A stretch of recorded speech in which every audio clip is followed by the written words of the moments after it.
रंगू लागले। महाराष्ट्राच्या जनतेने 2024 ला एकाला 20 आमदार दिले, दुसऱ्याला 0 दिलेले आहे। भरपूर ताकद आहे। आम्ही एवढा घाबरलो आहे की आम्हाला झोप लागत नाहीये।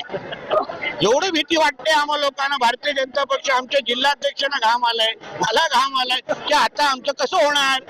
केवढी मोठी ताकद आहे हो। एकाकडे 20 आमदार आहेत, दुसऱ्याकडे 0 आहे। बाप रे।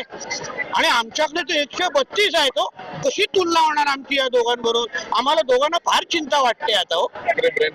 ठाकरे ब्रँड हिंदुत्व सोडल्यामुळे संपलेला आहे। मग रत्नागिरीत लोकसभेला सभा कशाला घ्यायला लावल्या राजसाहेबांच्या? तुम्ही तर घरी गेले होते राजसाहेबांच्या सभा घ्या। खरं म्हणजे नितीश राणेला मी गांभीर्याने घेतच नाही। त्याची वैचारिक उंची आणि वैचारिक रुंदी, वैचारिक खोली तर त्या माणसाला नाहीच आहे।